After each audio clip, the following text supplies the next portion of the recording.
What's up everyone? So today is an interesting video for budget enthusiasts such as myself. I usually get a lot of messages with people asking if they should wait for the Ryzen R3 lineup. AMD has not released the Ryzen R3 processor, as I'm sure many of you know, so it's kind of hard to give a definite answer.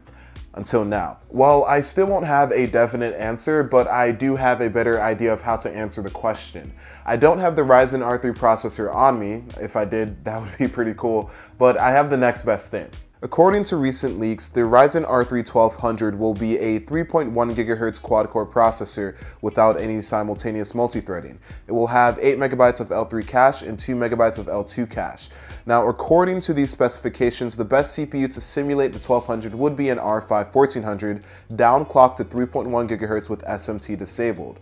The only alleged difference between the two processors is their simultaneous multi-threading and clock speed, and even the difference between the latter is only 100 MHz. To me, the R3 1200 is the 1400's little brother, so that's what I will use to simulate its performance. So I basically went into the BIOS, I disabled SMT, and then I underclocked the R5 1400 to 3.1 GHz. I also overclocked the memory from 2133 to 2400. Now, I could have this running at 2933 as that's the most stable overclock that I got on my motherboard, but unfortunately my i3 platform only supports up to 2400 memory. So in order to make things as fair as possible, I decided to keep everything running at 2400.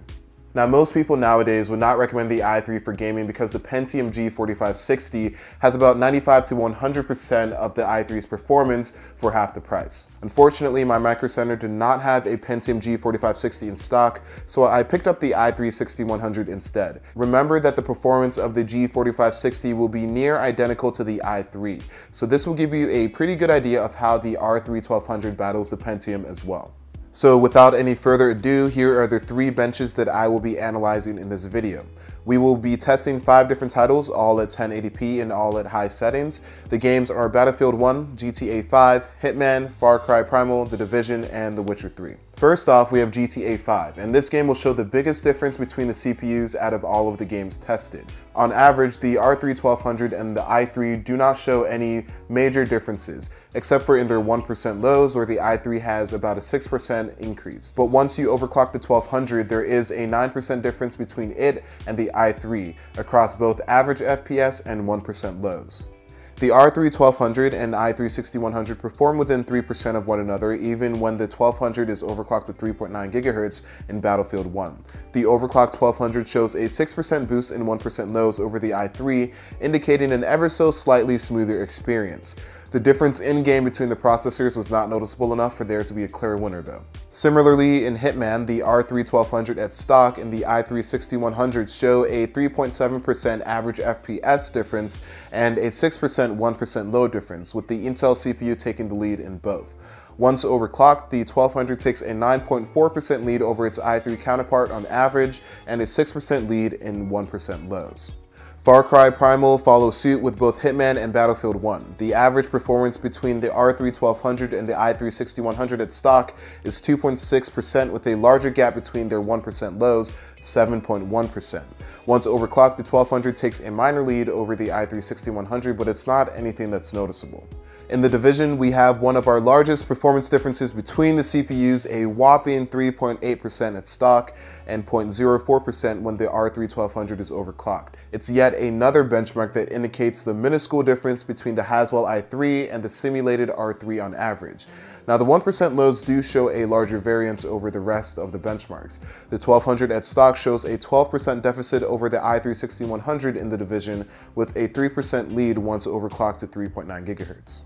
Lastly, we have The Witcher 3, a game that will perform well on most computers that use newer hyper-threaded dual cores or quad-core processors, so it's not surprising that the i3 and the R3 perform very similarly. Neither can maintain 60 FPS at high settings, but they both do stay well above 30 FPS.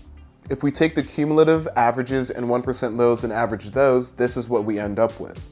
From this, we can expect the R3 1200 to effectively battle the i3 6100 or 7100 while serving better multi-core performance overall. Before we declare a real winner, let's check how much the platform for each would cost. So we have no confirmed pricing information on the R3 1200, but considering that it is a quad-core R5 1400 without SMT, it has lower clock speed, and it will probably use a worse stock cooler, we can assume that it's going to be way under the price of the 1400. Now I'm guessing it's going to be around $120, anywhere between $100 and $130. But for the sake of this video, let's say that it is the same price as the i3-6100, sitting around $110. If we want an i3-6100 with a motherboard that supports memory clocked at 2400, you will be spending about $173 at the very minimum.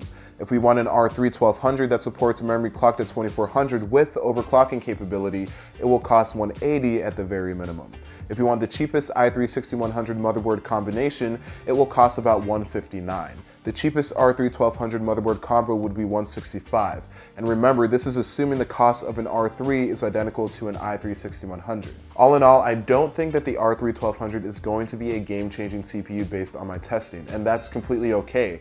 It offers an alternative to the i3 for those who want 4 real cores and want to do maybe some light content creation and maybe multitask while they game. It seems like the Pentium G4560 is going to remain the budget king for a while, and I don't think that the R3's release is going to change that. I still recommend going from a Pentium to an R5 if you do want a stronger CPU, and I don't recommend any of the other CPUs that are in between, simply because the performance change is not enough to validate the cost. But Ryzen is still a new CPU architecture, so that could change in the coming months. We don't really know. So that's it for this video, guys. If you guys enjoyed it, then leave a like, and if you loved it, definitely subscribe because I have more videos like this coming out in the future. Until then, I'll see you guys later.